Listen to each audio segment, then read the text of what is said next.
Right. Aloha mai kako. Mahalo nui loa for joining us today for this special Wahine History Month webinar. My name is Momi Tolentino, and I'm a Communications and Community Relations Specialist here at Papaʻololokahi. And we're going to go ahead and get started with our webinar today. So we have a great webinar happening today with none other than my mom, Maile Lee Tavares, and we'll be talking about the legends of Kaʻū Nui. Today, I just wanted to share a little overview about Papaʻololokahi for those of you who are tuning in maybe for the first time to some of our webinars. So Papaʻololokahi is the Native Hawaiian Health Board, and that was authorized by the Native Hawaiian Healthcare Improvement Act.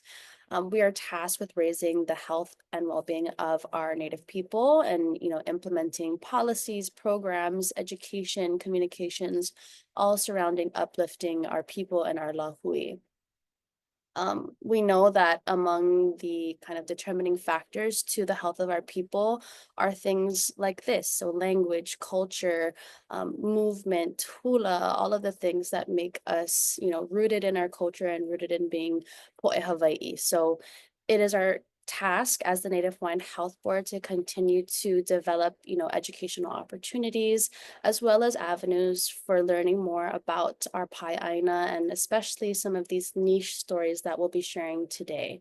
So like I said, we will be having a webinar with my mom. And so the chat features are a little bit different from when you're in a regular Zoom room. So if you have any questions, we will be holding them till the end. If you look at the bottom kind of bar with all the cool tools at the bottom, you'll see a Q&A box. So if you have any questions, feel free to put them in during the webinar and we'll get to them at the end. We do very much love questions. And so, feel free to ask anything that kind of pops into your mind. The webinar is being recorded and live streamed to Facebook. So let me just check on that to make sure that we're all good. And again, if you have any questions that maybe aren't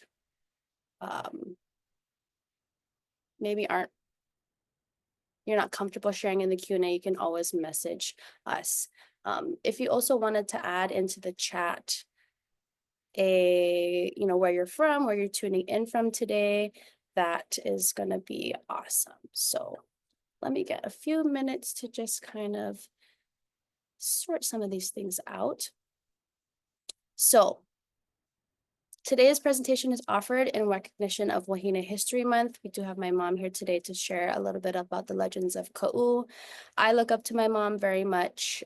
She has taught us Olelo Hawaiʻi from such a young age and has always had a knack for, legends, stories, and folklore of Hawaiʻi and even beyond. So today I want to pass it over to my mama to have her begin, and then we'll get into our presentations for today. Mahalo. Hui, aloha mai kako. Aloha everyone. Wano Maile. I'm Maile. I'm just really happy to be here today to share some mana'o, some mea, some mo'olelo and ka'au from Kaʻū, where I now reside. And it's a super powerful place. And because when it was first brought to me, it was more about it being about the wahine.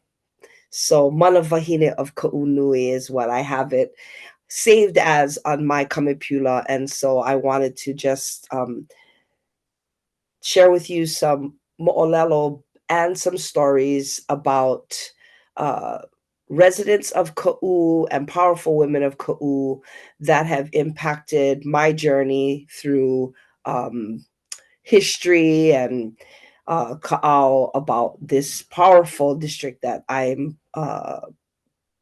happy to live in these days. So as everyone comes on in, just wow. Mahalo nui. Thanks you folks for coming and being interested in mana-wahine and in Kaʻū, or how we say hie hie kamakani or Kaʻū Nui. Aloha mai kako. So the first slide that we have is Olelo No'eau. I'm going to share them with you folks in abundance today. And this one talks about the district of Kaʻū and admiration, and it's an expression of Kaʻū. And so I just wanted to share this one with you. Kaʻū hie hie I kamakani. And we thank beautiful views that I'm gonna share. Some of the pictures that I chose to share with you folks today are really important places. So if you're from Kaʻū or drive around the south side of the island, you'll recognize some of these. Okay, we can go to the next slide.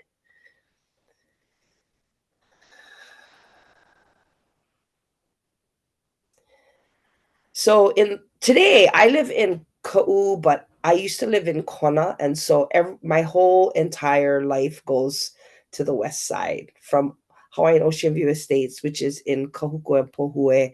I always go to Kona, and so it was really super interesting for me when I started to do a lot of research about Kaʻū, to find that Kaʻū in the old days was very tied into Puna, district of Puna. And there's even one account of a malo being tossed into the bay at Camilo, and it getting all the way, it was like a message getting all the way into Hilea in the district of Puna. So, I mean, there's such a connection there. So the chant that I chose to share you folks is going to be about the connection between Puna and Kaʻū. So, hele ho'i ke ala iuka o Kaʻū. Hele ho'i ke ala I kai o Puna. O ka ma'e la o ka pualei. Aloha wale ka pi'ina I kukulaula. Ho'o puka kula ka pu'ulena. Aina ke akua noho ai. Ho'o kahi makana ia o ka leo. O ka leo wale no ai. And this Oli Aina is a name chant for Puna and Kaʻū. Talks about the two different Aina and how they are connected. So next slide. Okay. So you see three beautiful mauna here. So my one hanau sits beneath the ko'olau, is drenched in the Apua Kea rains and swept by the makani o Ulumano. Ua mohala ia ma ka malu o Hualalai I ke kaimalina o Kona. I kea maula, I am proud to noho on the slopes of Mauna Loa and to experience the makani ku'ehu lepo of Kaʻū Nui. So my ohana moved to Kahuku Kaʻū, Hawaii in 1981. So it seems like a long time. Like my kids would say, wow, you're ancient. But when you live in Kaʻū and you begin to be with the people in Kaʻū, you realize that you are so malihini to Kaʻū. And when I first moved, we lived there in 1981, but my whole journey always went towards Kona. Work was in Kona, the kids' schooling was in Kona, everything was always in Kona. And so it wasn't until so then I began to learn about Kaʻū. It was very intriguing. The moku was very intriguing to me. So what I started to do was research. I started to read books. I started to listen to people, talk to people. I did take classes in college on a college level so that I could learn more about Kaʻū and history of Hawaii in general. So I'm a historian, and I'm also a dancer and a MC. So I love to learn about the history through mele and hula as well. And then I started to make connections with people from Kaʻū who had stories to tell, or just really listening, just not only hearing, but listening to what they're saying, and not only the story that they're telling you, but also their the style, because it's a very different style and a very different ano in Kaʻū. And so today, I wanted to share with you some of those mana wahine that helped me on my journey to learning more about the beautiful district that I live in, that I call home. Okay, so the first person is going to be Darlene Javar. She was the principal at Naʻalehu Elementary and had me come in and teach, wanted to see if I could teach they were just going to start a new May Day after not having one for like 10 years. And she wanted me to come in and teach her sixth graders a song and the court. And I immediately said it would be my pleasure. I would love to do that. And then I thought, I know a lot of Kona songs and I know a lot of Hawaiʻi songs, but I didn't really know a lot of songs about Kaʻū.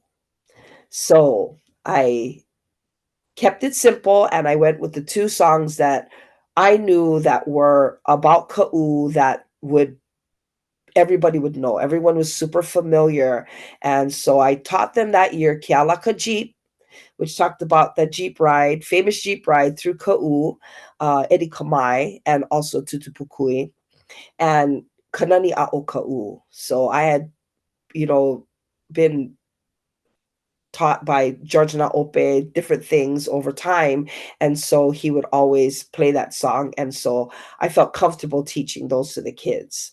And then she asked if maybe the next year we could come in and I could come in as a resource.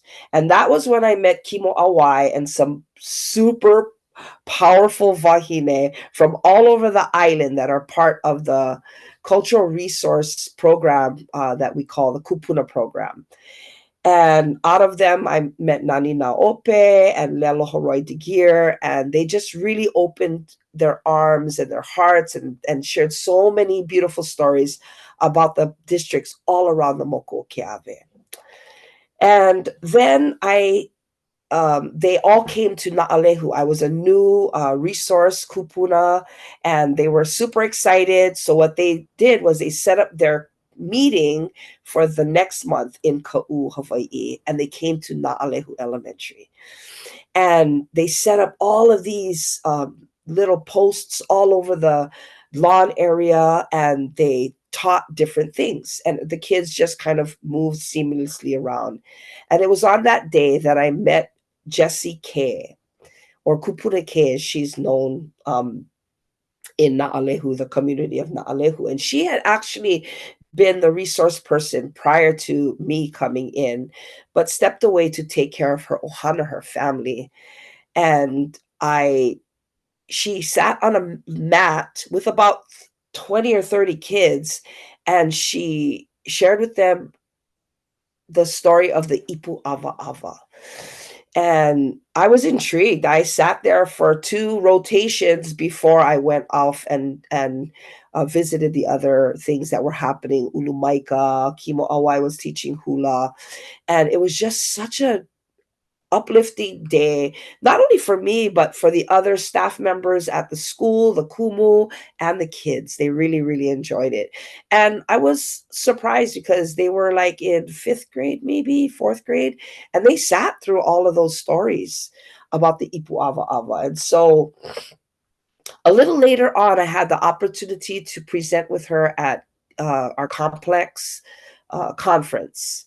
And when they first asked me, I was like, are you sure you want me to do it? I mean, with Kupuna K? And they said, yes, we definitely want you to do this. And so it was such an honor to be there with her. And what she shared with me that day was that she's not from Kaʻū either. And she had learned all of the mo'olelo and all of the stories. They were gifted to her by her father-in-law, George Veheaulani Napoleon Sr. And so she wanted to make a point of that, to really give, that she was sort of like a vessel for these mo'olelo to go from him through her out to the community of Kaʻū. So I thought that that was very, like she wasn't taking credit for any of it. She just wanted to be sure that the ownership was bigger than her, was greater than her. And that was definitely a lesson I learned that day. Now, she described Kaʻū as kupayanaha, extraordinary. She said that Kaʻū is the u, the breast of the big island. And like a mama, like a mother, Kaʻū nurtures and nourishes its people by providing for their needs physically, culturally, and spiritually. She shared the mana'o, malama ke akua, malama ka aina, a me ke kai o Kaʻū. Caring for the land and the ocean in Kaʻū is how she and how we honor Akua. So I would like to share Ka'ipu Ava Ava with you folks, the first of the mo'olelo that I'm going to share with you folks. And the Ipu Ava Ava and Namahoi are going to be two mo'olelo that I share that really bind the people of Kaʻū. So I'll explain a little bit more about what that is. So the Ipu Ava Ava was later done by another artist and author. Dietrich Vares, I think, did all of the illustrations, and it was called The Legend of the Gourd. So if you're interested in getting that puke for maybe your kids or to share it with in your hana, then that would be awesome. Now, it starts off with a kare and a wahine, and they are of higher rank and in their ohana, in their family, and they go to their elders and they ask if they can break off from their clan and take some of their followers and create another community, their own community. And they are given blessings and they are given supplies, and then they're sent on their journey. And they end up in this area here, near Kalai and Waiuhinu, sort of in that area. We call it Kamaoa. And Kamaoa, if you're from Kaʻū or you've been through that area, South Point, Kalai, any Discovery Harbor, they kind of have these English names now, but you know that it's super dry and arid. There's not a lot of vegetation as you get further down towards the ocean, but it wasn't so in the old days. So this is going to be an older mo'olelo. And they settle into Kamaoa, and at first it's difficult, it's tough, they're like a new parents, they're like new parents with their family, right? And so it's rough going at first, but then their village begins to thrive, and they grow exponentially, and they begin to they begin to separate themselves from their followers as leaders for their people. And on one occasion there's a large storm that rolls through, and the wāhine gets sick. And when she gets sick, she falls ill and she passes.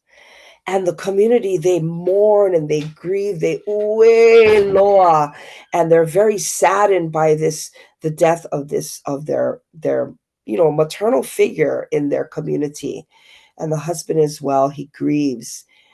And then they take her kino and they place it into a cave, and the last thing they do is they seal the entrance. And the husband goes back to his hale and he goes to sleep that night, and he is awoken by his wife's voice. And his wife is telling him, "Help, you gotta help me. Somebody keeps, there's thumping." And he wakes up, he's startled, and he looks around, and he there's nothing. And her voice is gone. So he tries to go back to sleep. Just as he gets into his moi uhane phase, he hears her voice again. You have to help me. Now there's pinching, and there's thumping, there's pinching, there's thumping, and I can't rest.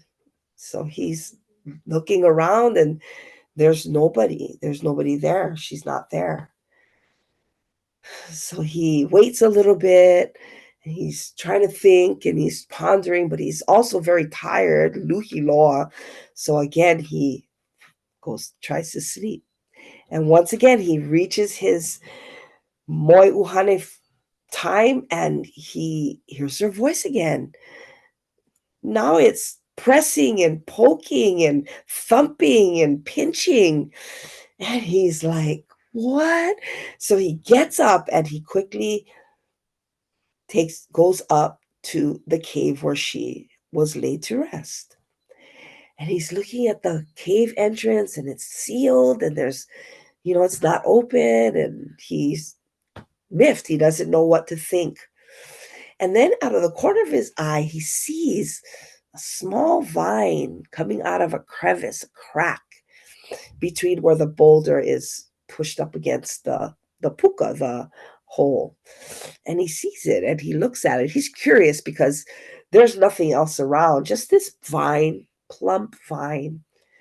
And so he decides that after a time, he decides, well, okay. So he follows it. And now his journey begins down here near Kalai, where Pakini Iki, Kaili Ki'i, that area there. And so he travels through Pakini Iki and Pakini Nui, and he starts to go up, and then it goes down into a ravine, and then it comes up, and it gets to a plateau, and he's still following this vine, and this vine is just going, and it's just wrapping itself. And he gets to Kahuku and Pohue, that's where I know, and he starts to go up Mauka, towards the mountain, through Kawaiki, Kaulana Mauna, and finally he reaches Kapua Mauka. So Kapua is here, but Kapua Mauka, which is more up towards the mountains. And if you know Kona, or if you drive from Kaʻū to Kona, you know that Kapua Mauka now, with the land divisions, the boundaries, it's actually in Kona now. But I guess back then it was part of Kaʻū Nui. And so he gets to this area, and by this time he's super tired, and he's gone across the 7 ahupua'a, and then he sees a gourd. And it's up on a little plateau, so he starts to go towards it. And as he's walking towards it, following the vine still, he sees in the distance a kane, a man coming towards him, but not really towards him, kind of coming towards the ipu, where he is headed. And just before he gets there, he sees the gentleman hop high the gourd and he starts to rub it, and then he's poking it and he's pinching it and he's thumping, turns it over and he's thumping it, and then he's pressing it again and he's thumping and he's pinching. And he gets close. He says, hey, don't do that. And the farmer, the mahi'ai, looks at him and says, why? This is my ipu. And he says, no, it doesn't belong to you. I think it belongs to me. And then the gentleman is looking at him and saying, well, how can that be? It's here. This is my aina. This is where I live. I've been nurturing it. And, it belongs to me. So there's a discussion between the two kane. And at the same time, he's rubbing it and he's poking it and he's pinching it and thumping it. And the kane is telling him, wait, no, stop, don't do that. You don't understand. And he said, what? I'm trying to see if it's, I'm trying to find out if it's ready. It's makaukau. It's mature. And he says, wait, come with me. You don't understand. So they take the ipu and he shows him the vine. He says, I have just traveled across 7 ahupua'a to come here to find what is at the end of this vine. And you have it there in your hands. So he takes so the gentleman escorts him, and they go all the way back through the seven ahupua'a to Kamua and the cave, and they see the vine, and they find the vine growing out of the piko belly button of his wife that had passed away. Okay, I know this is Hawaiian science, so these stories are traditional, and the Kane really quickly gives him the ipu and says, "Yes, you're right. It belongs to you." So he takes the ipu and he cradles it, and he takes it all the way back to his hale, and he places the ipu in his hale for a time, and he's just like, "What now?" And just then the ipu falls open, and two perfect seeds come out of it. They fall to the ground, and quickly they start to form into babies and then grow into two mahoi, so two twins.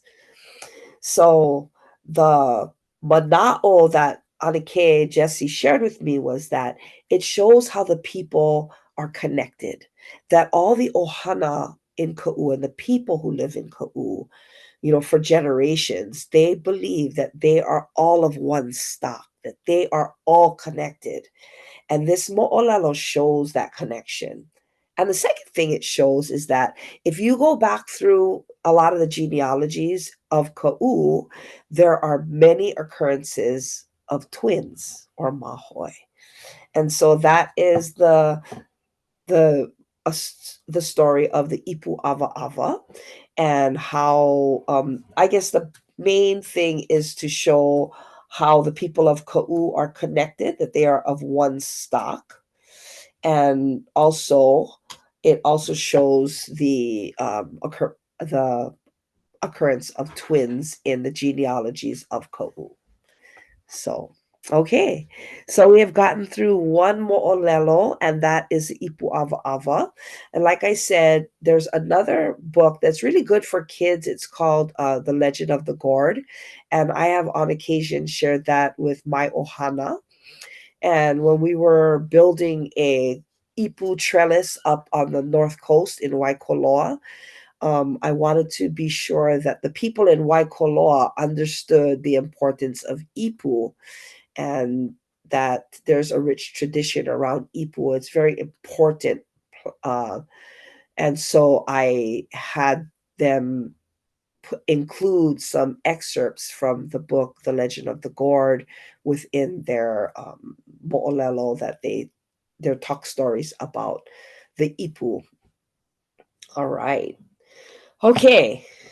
So going off of that mana'o of Mahoi, so this is the beautiful Mauna Loa and how it stretches across, and it is the largest shield volcano on planet Earth. And it's, of course, we know Mauna Loa is still in her active phase. And when you're in Kona, it's only on rare occasion that you can see Mauna Loa. But as soon as you get into Kaʻū and you go around towards Hilo, it's just so beautiful and breathtaking. So I always like to share this picture to show how broad, how akea the shield is, how Mauna Loa, how it just spans so far across Kaʻū. So the next one, we're going to share the Ipu Ava Ava at KKP, the conference for Kaʻū Kea'aupuna, but she wanted to share this one about the Mahoi. You can go back. Okay, we can stay there for a minute. And following the words of Tutupukui, mai ka'uka a ke kai, mai kahi pai a kahi pai o Kaʻū, he hokahi no ohana. Okay, from the upland to the sea, from end to end of Kaʻū, there is only one family. So the mana'o is that all the inhabitants of Kaʻū in the old days were all related, that they were all family, one family. And the story of the Mahoi, another story about the Mahoi, was that there were two Mahoi born, and they were, I believe, they were chiefesses, right? So they were born to Ali'i. And they, one daughter was very kind, very giving, very nurturing, and the other daughter wasn't so much. And on one occasion, the one daughter gets caught stealing, and when she does, she of course, I didn't do it, and she kind of blames her other sister, and the people know that that is not, everyone who knows them knows that that cannot be. But because they're twins and they are, really joined together, they, the one sister doesn't like separate from her sister. They go through, and their punishment for not coming clean and not admitting to that infraction is that they're separated. And so one is sent to Keoho and one is sent to Keoho. So that even broadens the the depth and breadth of Kaʻū, right? Because now you're going to Keoho and Keoho in Kilauea and Keoho in Kona. And you're just imagining, I'm imagining in my head, oh, that's how big Kaʻū was. Kaʻū was like the whole south half of the island. And they separated the two sisters named Keauho, and Oho. There's a bit of a AU as opposed to OU. And they separate them and they put them on two ends of Kaʻū. And so that mo'olelo is showing us how that mana'o of mai kauka akekai, mai kahi pai a kahi pai, hokahi no ohana, that all the people of Kaʻū are very connected. And so the feeling of going to Kaʻū and being in Kaʻū as a malihini is, even if I've lived in Kaʻū, Kahuku Kaʻū, for since 1981, it just, you will always, you're malihini. So and I'm okay with that. I'm okay with sharing mo'olelo and carrying on stories that were taught to me and that I learned over time from different people about this powerful and beautiful district that we live in. All right. Well, we are moving along, and I'm just looking, and thank you everybody for coming. I see some of my hoahanau, my cousins, my kua'ana is here today, and thank you so much for supporting. And Waiahukini next to Kalai, yes, familiar with there. Kamaoa, such a beautiful place. Now, there's a lot of English names, and so when I went in as a resource teacher at Na'alehu, I really tried to instill in the kids the Ino Hawaiʻi.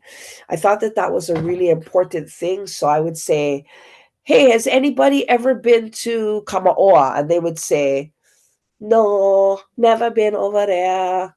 And I would say, okay, so have you been to Green Sands or below Discovery Harbor or South Point? And they're like, yeah, yeah, I always go over there. I go fishing over there with my uncle, and or I just went there last week. I went jump off, and then I say, well, then you've been to Kamaoa or Kalai, trying to get them and encourage them to use the names of those places, because as we call them by their names, we breathe back the mana into those places. And so trying to get them to not call it shipwrecks or Green Sands, or trying to get them to use Kamaoa and Kalai and Waiahinu and those different things. So that is that is the challenge, with the newer generation as they, but hopefully a little bit of that will resonate. And when maybe they're their freshman year in college and they say, oh, I remember when the kumu used to come and she used to tell us, yeah, I know, I know that that's kamaoa. So maybe just one little thing will make it all worth um, you know sharing with them those different things. Okay, so here we are. I wanted to share with you some of Kaʻū's uh, mana-wahine, and we all know if we're in any kind of academic arena where we are learning Hawaiian, olala Hawaii, history, mo'omeheu, and we're just working on our genealogy or being a historian or doing hula, all the research that goes into hula. We know that we all look to Tutu Pukui, and we have to be thankful to her because she let me look at these books. These are like the ones you have to have, right? So definitely have to have a dictionary, although now it's online, and definitely Olelo No'eau. So I'm an older Wahine, and so I actually have physical copies of these books. And when people ask me what book they should read to get a little, a better feel for Hawaii or maybe of Kaʻū, and they tell me, I read James Michener's Hawaii. And I'm just like, oh, okay. And I quickly tell them, oh,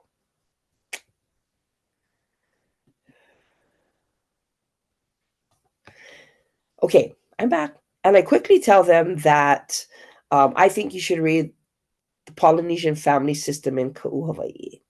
And the reason is because it's a very short read. It's not really, really long, and it can be used as a puke. You can read it, or it can be used as a resource thing, right? You can kind of go through and pick things.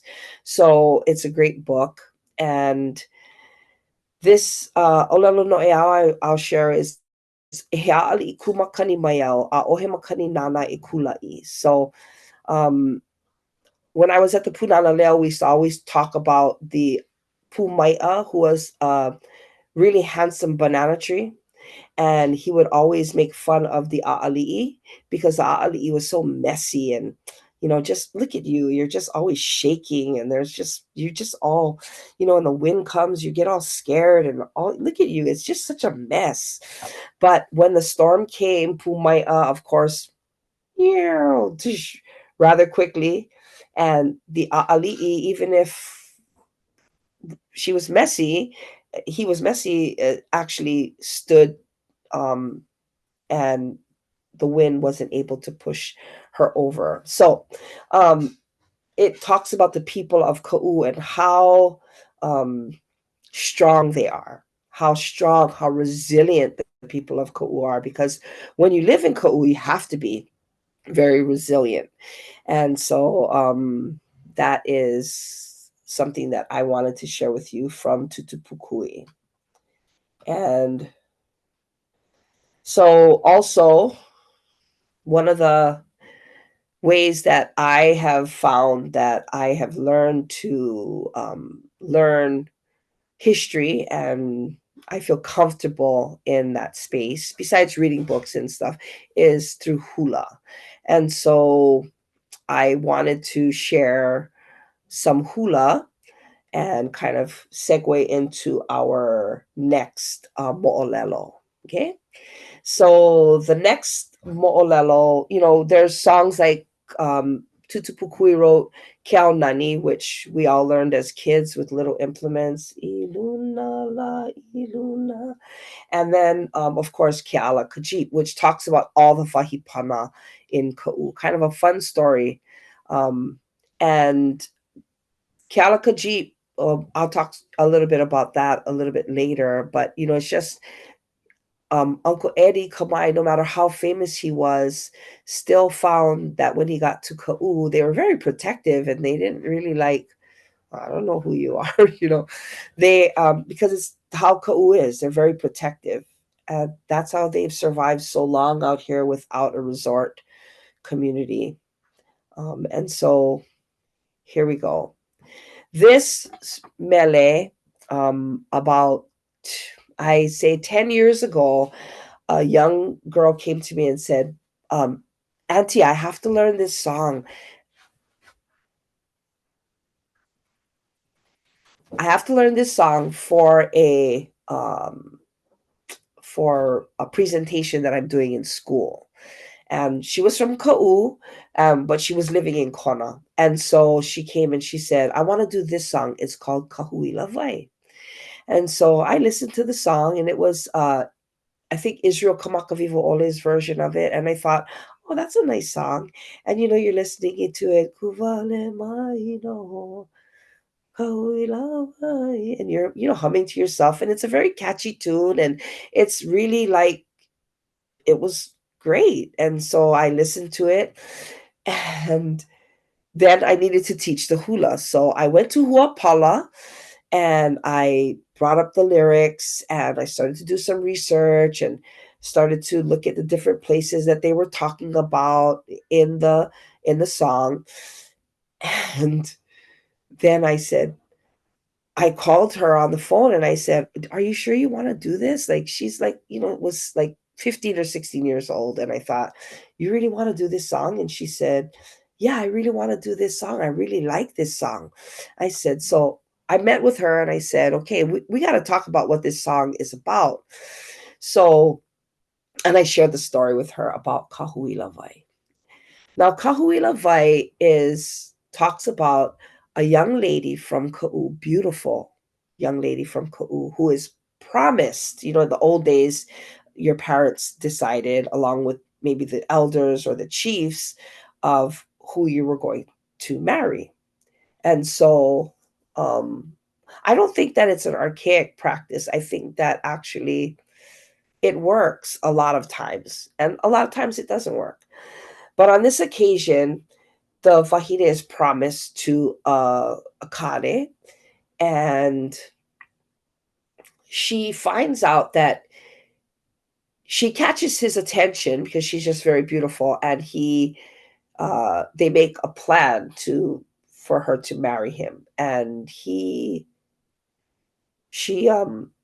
finds out that he is not very liked, that he's not a nice man, that he is rather cruel. And she really doesn't want to marry him, but she understands her obligation to her ohana, to her family, to her parents, to her elders, to her chiefs. And she understands that obligation. So she respectfully agrees that she will marry him. But then she decides at some point to reclaim her freedom. And the night before she is to be wed, she goes up to the mountains, Mauka. She gathers the beautiful Maile. Now in Kaʻū, if you, and not so much anymore, but it's very abundant. The forests are really abundant with beautiful Maile. And she went up into the forest and she bathed in the ponds up near Ha'au, and she gathered Maile and adorned herself in the sweet-smelling vines. Then she walked down to the ocean near Kalai, and she regained her freedom by jumping to her death into the ocean at Kalai. So, again, this was a different time with these mo'olelo, and there wasn't, you couldn't just go to your parents and say, yeah, I'm not going to marry him. So she took it up. She regained her freedom by doing this. Now, nowadays, if you're down, the thought or the mana'o is that when you're down in the area of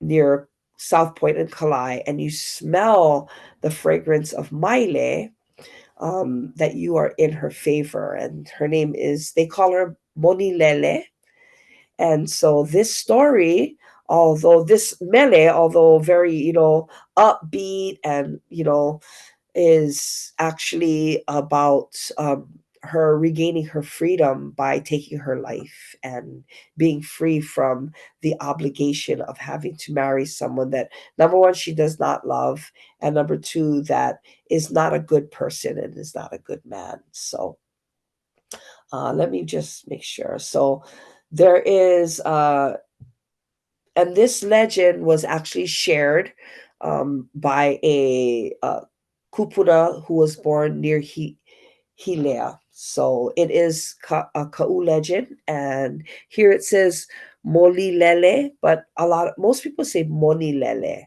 So there's a little bit of variation with some of the words in the older songs, and Waiohinu is just above Kalai or South Point in this area here. So that is Kahuila Vai.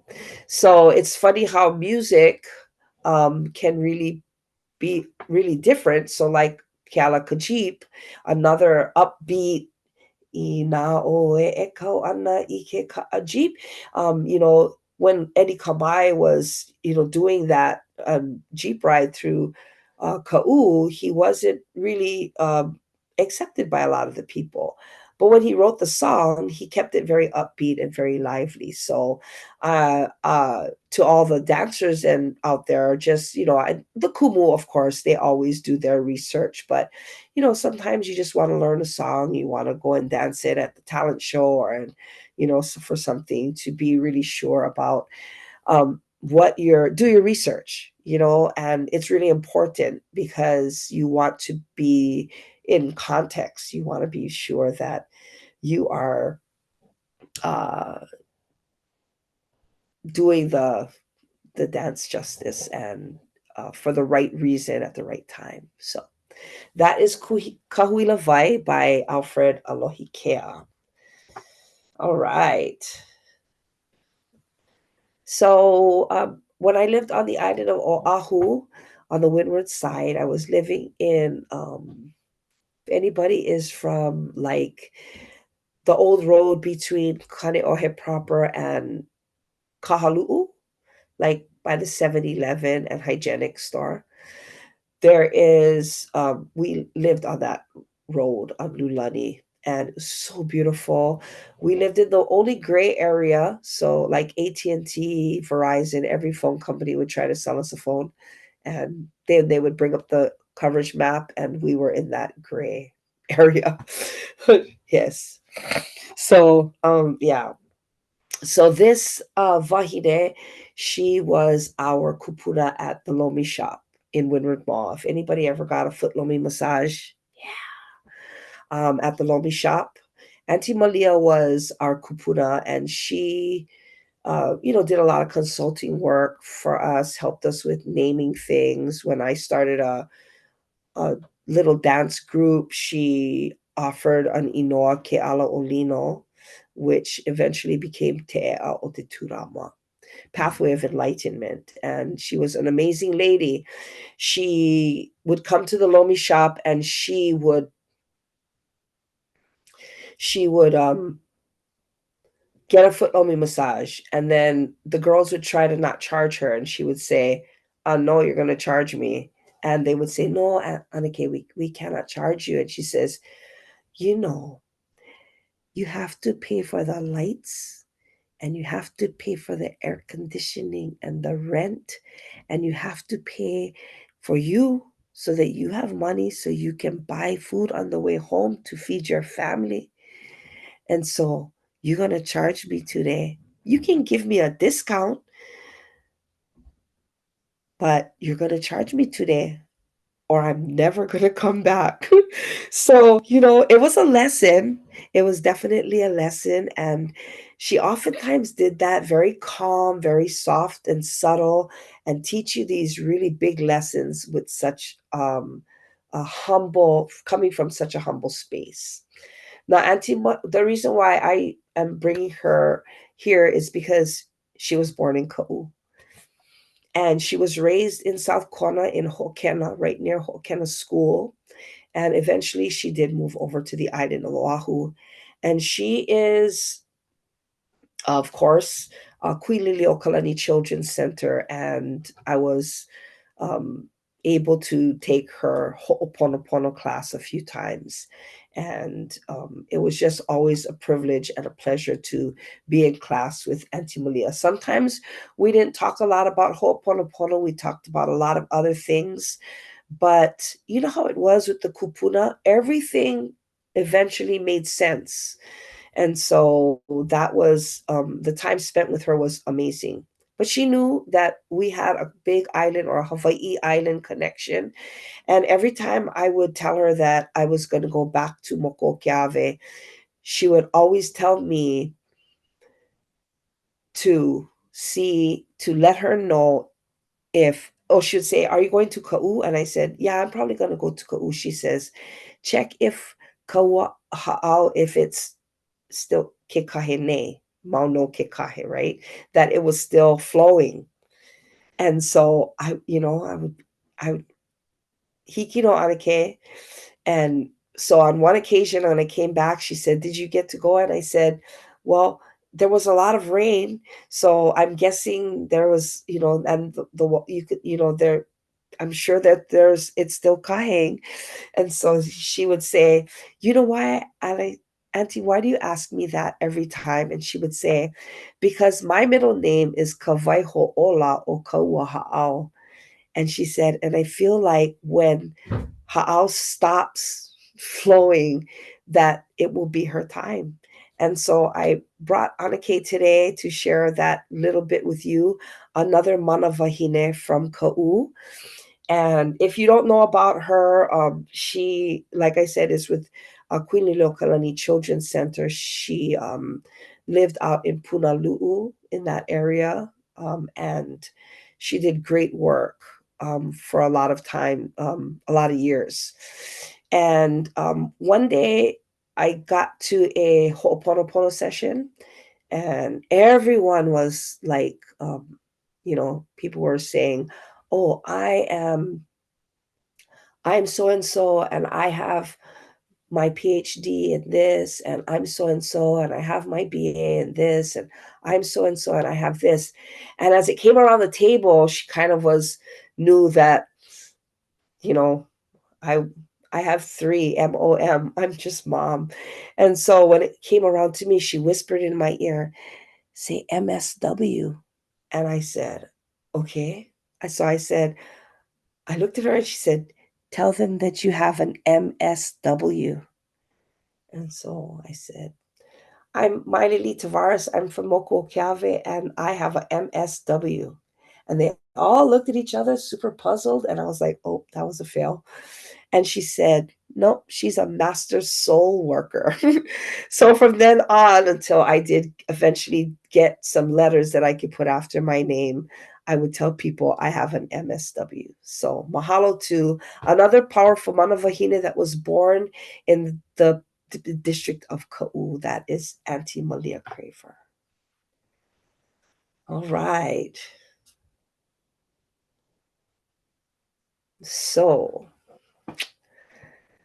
we couldn't play melee or couldn't do this webinar if we play melee. So I just wanted to share with you these two pauku, the first pauku and the last pauku, and it talks about the most famous resident of Kaʻū. Well, I most people think so. And like I said, Kaʻū was a much broader district in the old days, yeah, and Kaʻū and Puna were really tied together. So this is two verses from Kaʻū Nui, and it was done a while back. I think Kahawaru Lake Trio did it, and then I think the most recent version that everyone knows was done by Keauho. And so the first verse talks about, the whole song talks about all the sacred places, all the wahila'a, all the wahipana of Kaʻū Nui. And this one is definitely one of those. But the first verse, when I was teaching this to some kids in Kaʻū, it was confusing to me because we're in Kaʻū, but they were talking about the nani o Kilauea, which I guessed was ka wahine o Kalua, Pele. And I thought, but we're in Kaʻū, I mean, she's at Kilauea. But Pele Ma claim Kaʻū and Puna as their aina. So families or people who talk about being Pele Ma, they are from there. So the last piece of this first verse, ka home noho mau na ka wahine. So a home where the woman dwells, the wondrous beauty of Kilauea. And then on the last verse, of course, after they talk about Kaʻū Nui hie hie kamakani and the he aina aloha na ke kupa, the people that live there really love their land. They really love Kaʻū.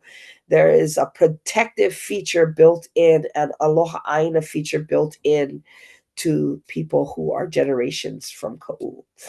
And then it talks about, again, that it's about the lovely one of Kaʻū, so of Kilauea. So the tie again between Kaʻū and Puna and Kaʻū's most famous resident. And so I was looking at something here that, yes, about if you have never been to Palahemo, if you have never seen Palahemo, you have never been to Kaʻū. Something like that. And so another kind of olalo no eao, just thought I'd throw that out. Okay, so there she is. And this is the words. It was written by Maddie Lamb and Kavena Pukui, and that's Kaʻū Nui. Okay. Well, we can go back because I have to share the other story. Okay, so I'm going to share one more story about Pele. And there's so many stories to share about Pele. So there's stories about Pele and Poliahu and how,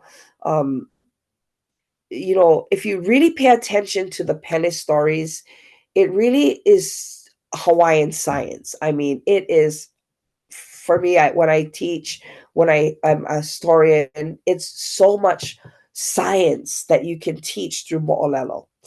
And one of the things that you can teach about how when the snow comes down, Pele's gets Aine is smaller, and then when it's the summertime, when it's the Pele is active, then winter kind of pushes back a little bit more. So how that center line on Hawaii Island kind of moves back and forth, and then how Kamapua'a comes through the center of the island and roots, so that Iaka can come through and reroute the land, right? So I mean, just how the everything happens. And so as I go through all the different mo'olelo about Pele and Kawahine o Kalua, it was hard to choose just one story.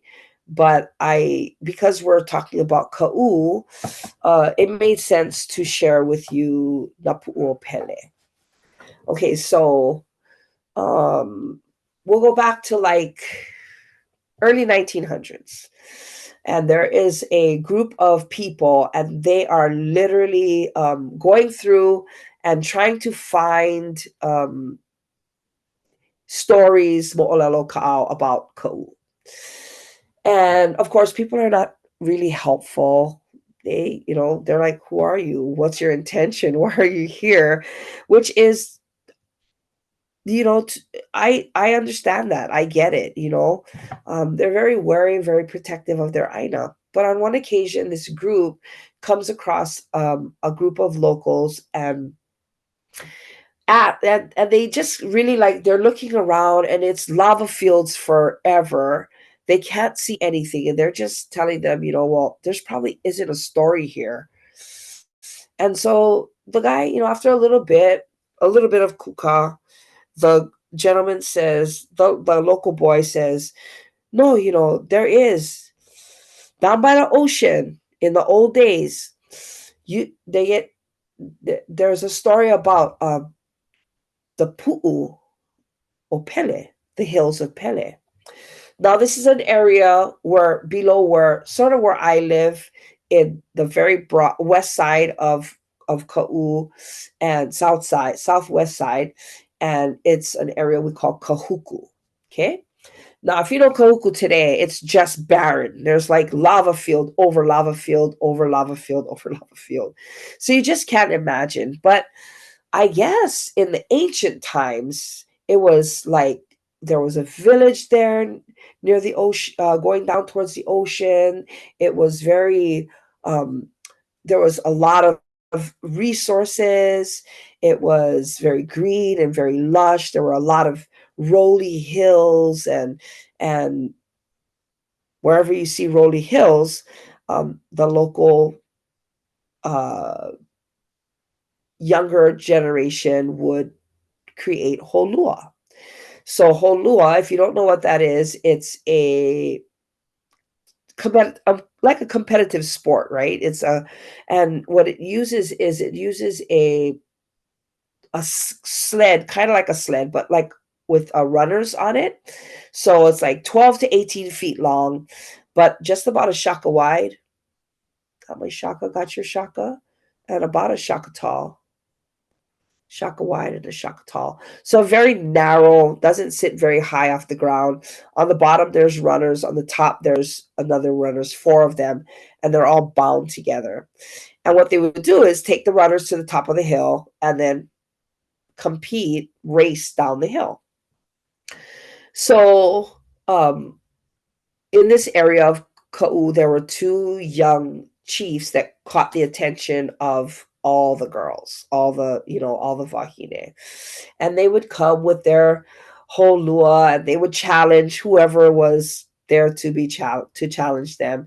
And they would compete on these, on the rolly hills in Kaʻū.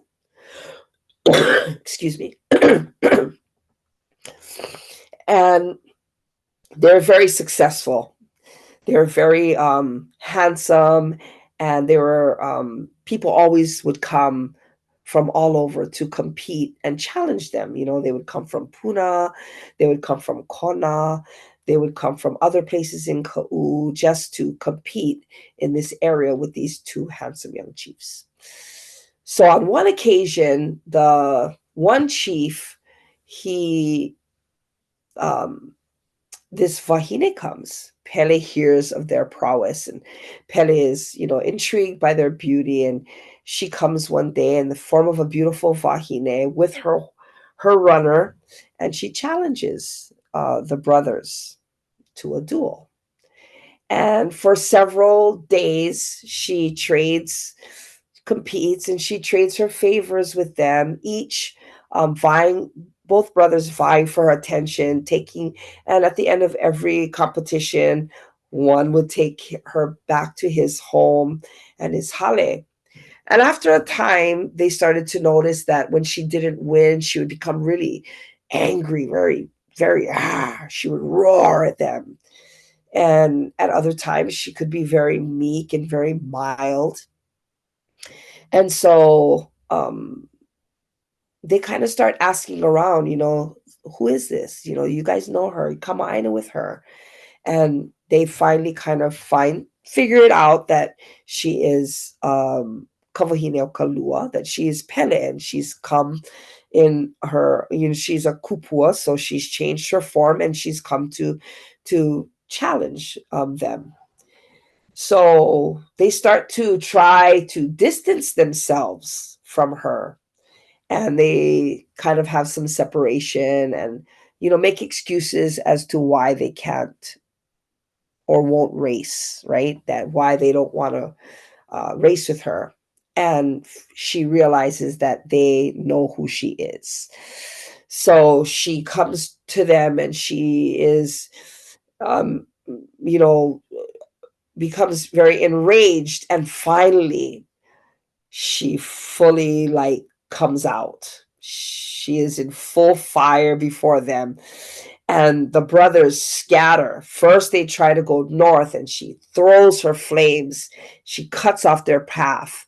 Then they try to head south, and more of her fiery flames envelop the land and just tear apart all the beauty at Kahuku and cuts off their path. So then they think, okay, well, if we can get down to the ocean and maybe board a canoe and we can get, offshore, we can outdistance her. So they start down the path, down the mountainside.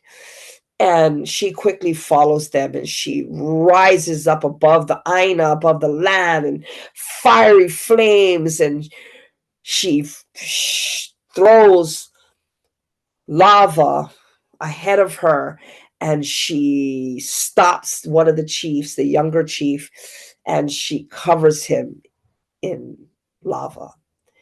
And then she immediately begins to just come at him, and she washes over the top of him and creates a large pu'u. Then she turns her attention to his older brother. And more of the same. She blocked his voyage north, she blocked his voyage south, and now all that's left is this area where to the ocean. So he quickly gets beyond where his brother, and is now just a pu'u. And he passes and she throws her flames and throws her lava and captures him, creates another pu'u. And for many years after that, more lava flows have come over and built up those pu'u, and they are now known as the pu'u o Pele in Kahuku, Kaʻū, Hawaiʻi. So that is the power of Pele. And so that is the mo'olelo of Pele that I wanted to share with you folks today. I didn't put her in the chat because I just wanted to talk story about another mana wahine. I want to make sure that I got everybody. So just to go over and just to recap and let you folks know, I really wanted to be here today to share, but not trying to take credit for the mo'olelo and the things. This is stuff that I have, gained over several years living out in Kaʻū, and it really all started with me moving back to Kaʻū in like 2014 and changing my dynamic. Instead of going north, I started to really be in Kaʻū and Naʻalehu and Waiōhinu, and it really changed my perspective. Kaʻū is a very strong and powerful district, and all the wahine that we talked about, from Darlene Javar to, Kupunake, they're all luahine, like me. We're getting into our older years, and there has to be younger generations of people in Kaʻū who are going to take that torch and move forward with the mana'o and the teachings and continue to grow the mo'olelo and ka'au of Kaʻū. So who will that be? So right now, I believe at Naʻalehu School, there's a young makua kane, and I knew her sister Aliyah, who recently passed away, but her younger sister is Ulu, and she is, when I was finishing up my last year, she was very instrumental in teaching the keiki chant and oli, and just really happy that Ulu is there to carry on that tradition. Young wahine with a young family, very into she's a teacher, and so she can do that. And the other person who is uplifting the kuleana and has just recently, I believe they are looking at starting an immersion school in Kaʻū, o Kaʻū Kako, is Nohea Ka'ava.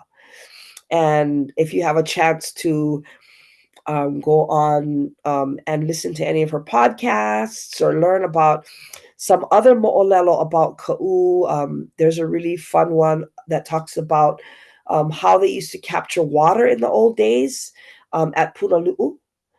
So really interesting how they used to dive down into the bay with their ipu, with their and they would find the cracks in the bottom of the bay and where the fresh water came through, and they would put the ipu over the top, and then they would cap it off, come to the surface, and take that ipu of fresh water to the shore, and then rinse, lather, repeat. So, I mean, just water is such a um, it's really priceless in Kaʻū. And then how they dug down into the ocean, the beach area just above the shoreline, and they would look. They would also do that.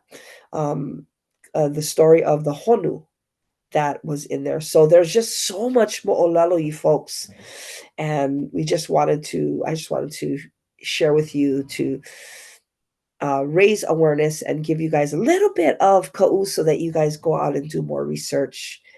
Yeah, um,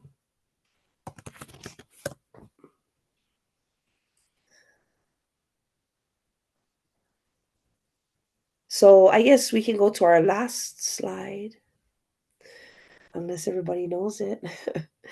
So I chose this picture because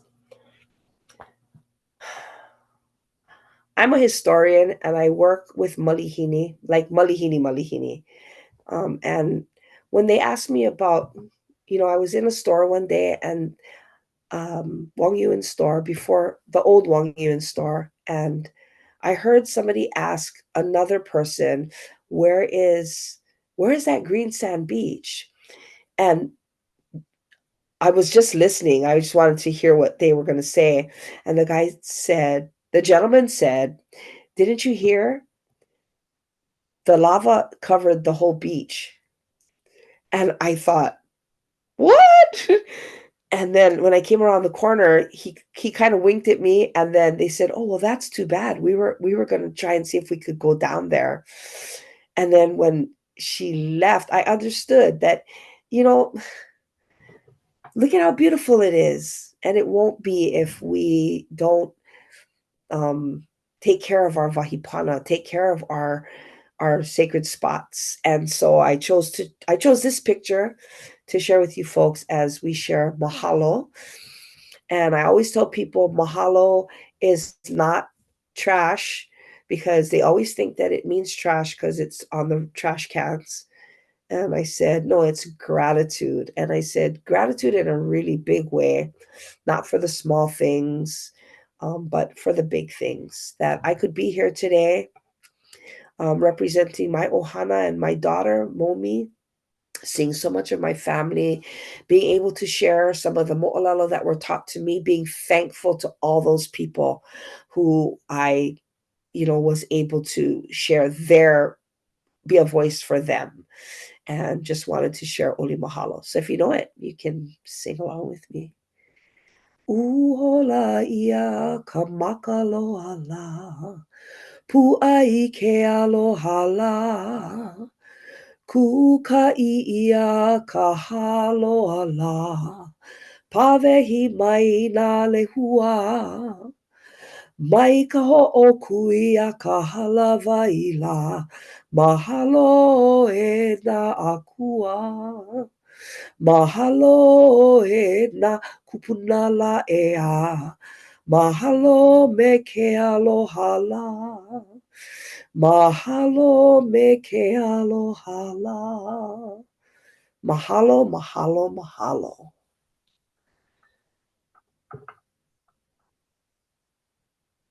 Mahalo everyone for joining us today. Mahalo Mom for teaching us, even though we have lived together forevers. I think I learned something new every single time we come together. So mahalo nui. If anybody has any questions, you folks can raise your hand and we can kind of get to those questions. But if not, we'll maybe give it one more minute. But so grateful for all of you for learning a little bit more about Kaʻū. I know that, there's a lot of hidden stories that we don't get to experience in the mainstream media of, mo'olelo and those kinds of things. So really interested to share that. I see from Jeff. Jeff asked if you could share more about Kamaoa and the area. So Kamaoa is today I think most people know it as the kids that live down there, most of them are gonna know it as Green Sand Subdivision, Discovery Harbor in that area. If you're in Wahine, it's like between Wahine and Kalai, that area. A lot of people call it Kamaoa Flats, but it's that surrounding area below Wahine, between Kalai. And, I mean, in the old days, it was really like there was a lot more vegetation. But because there's a lot of deforestation above, so a lot of the forest was cut down and stuff like that. People don't realize that if once you start to take the forest down up on the hill, it the wind in Kaʻū comes down and it just creates such a dry and arid area. So that is the area. And is that where you live, Jeff? I think he said his ohana was from Kamaoa. Trying to find the. Yes, ohana lived there. Tutu Wahine was born in Waiahukini next to Kalai. Yeah. Ooh,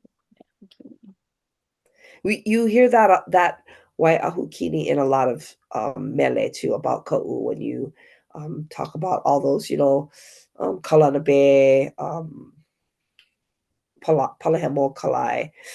And, Palahemo is, somebody had mentioned about Palahemo, if you've never been to Kaʻū, if you've never been to Palahemo, you've never been to Kaʻū. And that is what I learned, super cool, is that it's a more recent term.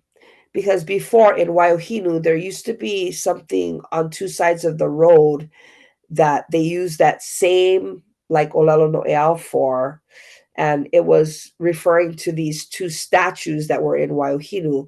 But over time, they were unrecognizable, and that was when it switched over to being. They changed it to Palahemo. If you've never seen Palahemo, you've never been to Kaʻū. But before, it used to be these two stone statues that were on the road near Waiahine. So kind of interesting little thing. Hawaiian Ocean View Estates there's two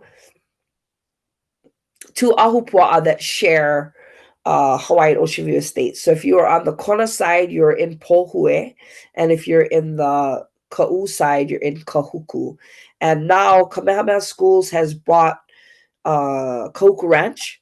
So just beyond Tiki, that's Kahuku Ranch. And then, of course, the Volcanoes National Park goes all the way up and around the back, over the top of Hawaiian Ocean View Estates. But that is Kahuku.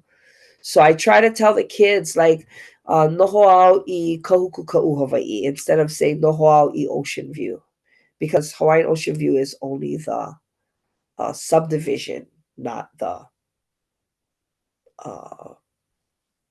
ahupua'a or the land division. Yeah, the ili that it is. Pohue and Kahuku.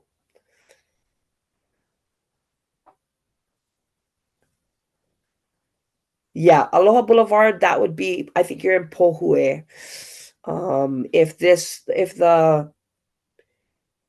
If we're able to share there's a slide that talks about the ili, and then it shows Ocean View and how Ocean View is sort of between Pohue and Pohue. And then it's very like Pohue would be, Mauna Loa would be your Mauna, and Pohue would be your Kai, because Pohue Bay is below us. Yeah.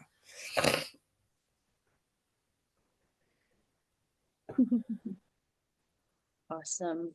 I love these cultural exchanges where you can kind of learn more about where you live and breathe and the things you see every day and kind of add more historical context and meaning to that.